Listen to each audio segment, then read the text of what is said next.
everybody.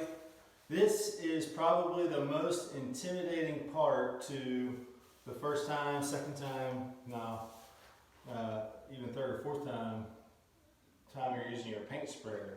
So this guy, I have a Graco Magnum Pro X17 here. And what we're going to do to set up, you need a waste bucket. So I have a waste bucket here, just a 5-gallon empty bucket. I have something with some flushing fluid. It's just water, because I'm going to use a water-based paint.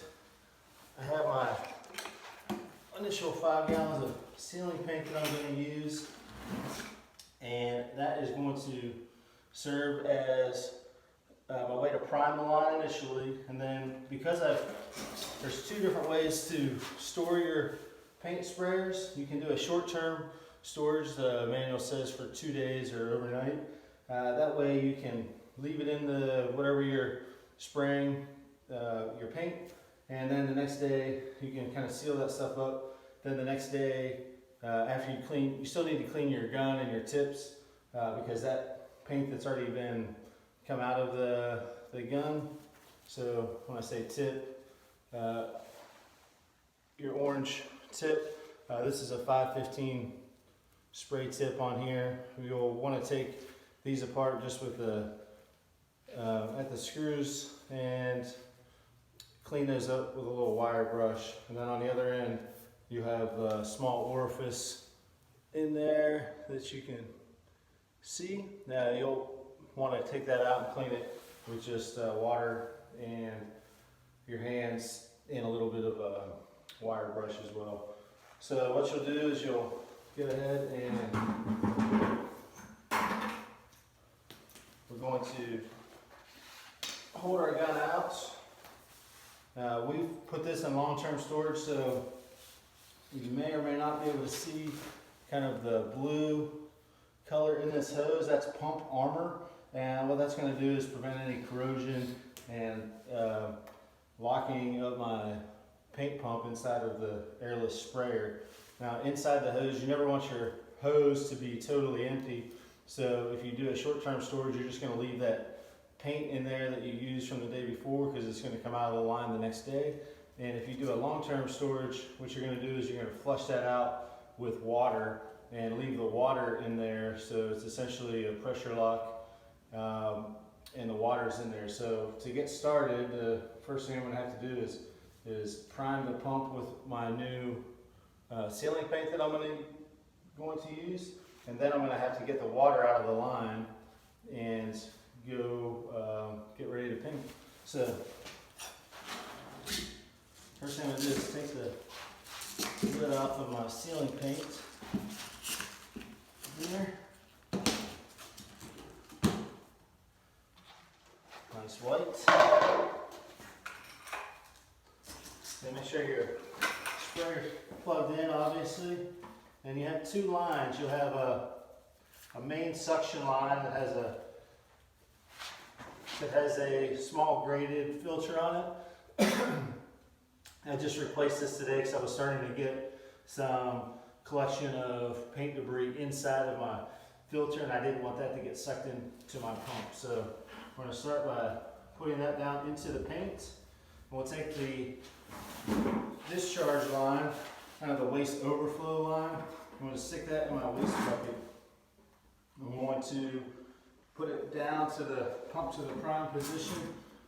Make sure I'm in the prime clean. And when I turn this on, it's going to take suction straight from the paint. It's going to flush this line out. It's going to go through the pump and then out the waste line.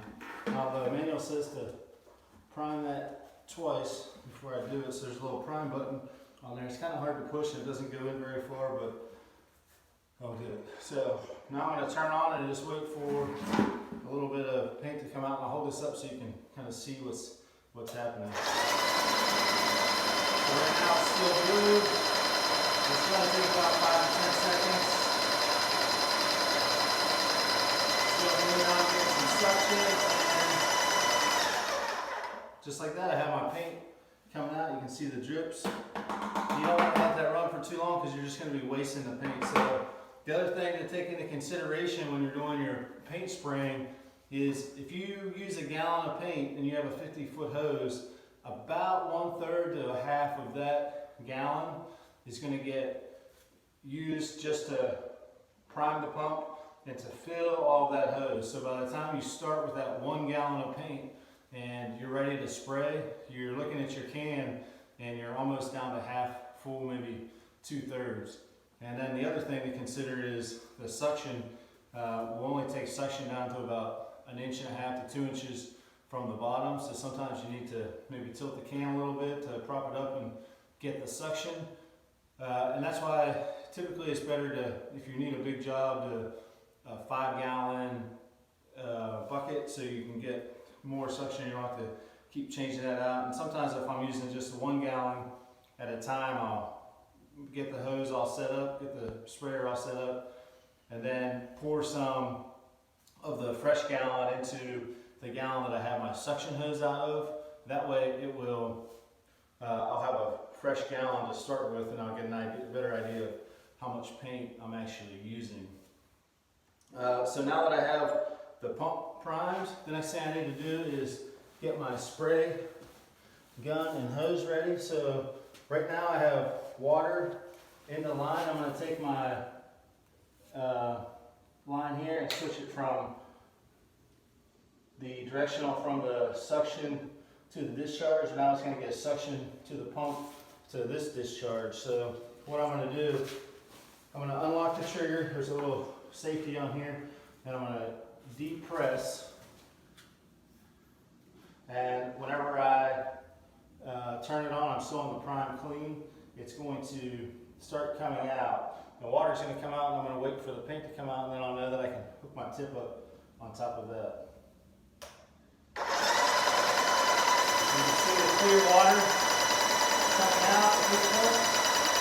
That's going to take maybe 30 seconds before my paint comes out.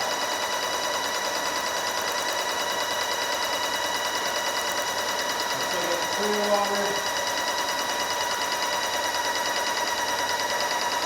Now I'm starting to get a little mix.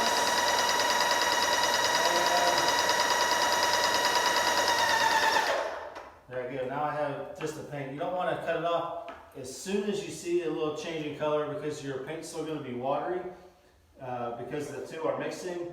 So you want to run it maybe 5 or 10 seconds longer to make sure that all the water's out of the line and you're just doing your paint. If you start to spray with a little bit of water still in the line, you're going to get some runs from your paint, and it's going to make you're going to have to go back and clean that up off the wall or the ceiling or the siding or whatever you're painting, because that water is not going to stick smooth like the paint. So now that I have my paint on there, I'm actually ready to just turn it on to a low pressure. I'm going to turn my sprayer off for now. And I'm using a 30-inch extension because I'm going to be painting the ceilings. And I've already connected the tip on here. And again, I'm using a 5/15 tip to spray my ceilings. I think I could have used something bigger, a 619 or I think a 1221 or 1223.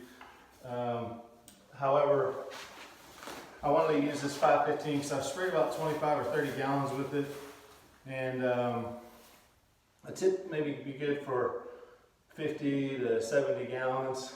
So I'm going to try to wear out this tip today, and then I have one more that I can use, another 5/15 on here. So the first number of the 5, that's going to tell me at 12 inches, it will give me, you double that number, so 5 times 2, that's 10-inch spray fan at 10 inches. And the other tricky thing is, whenever you're tightening these down, you want to make sure it's nice and tight on the end. And what I use is 2 adjustable crescent wrenches here, like this, and I'll make sure this end is nice and tight first because I don't have as much variability with this end. I just make sure that's nice and snug. If it's not, you're going to get some, once you pressurize the line, you're going to get some leakage there if it's not nice and tight. So then on this other end, I'm just going to loosen this up real quick.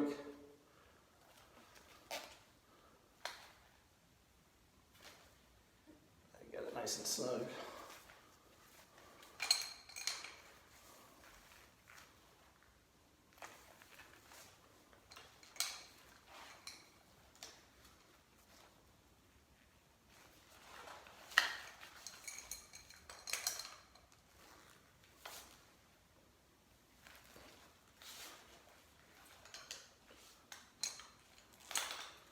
Always real quick, right?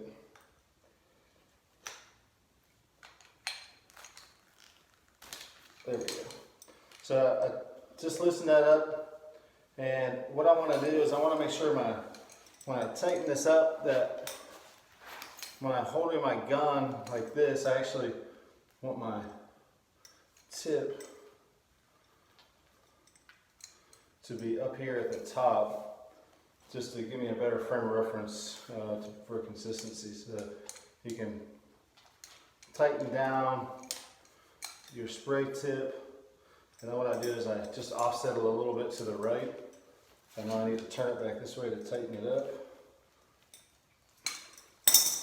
And what I'll do is I'll hold this in, just give that a nice tight turn, and it's pretty much there. So you'll see on this spray tip, it looks like an arrow, so you want the arrow pointing out the end. That's going to give you your spray direction, and the spray pattern on this is going to be as if you were spraying. You see straight down the arrow, as if you're spraying up and down. It's going to fan out to the left and to the right. So actually when you're spraying a wall from left to right, you're going to turn your handle 90 degrees and spray like that. And when you paint the ceiling, you can hold it whichever direction you're walking to fan out to your left and right as you're walking back and forth. And a good tip when you're painting the ceiling is just to make sure that your floors are really cleared, so you're not trying to trip over stuff. And I'm going to set my paint sprayer up here in the living room for now, and then I'll take my hose into each individual bedroom and bathroom and be able to spray that without having the rest of the sprayer in my way. So I'm going to go ahead and make sure my handle's locked. Now I have my tip on, my 515 tip, my 30-inch extension, my stuff's nice and tight. I have set on a low pressure, and my suction is taken from the bucket to my gun.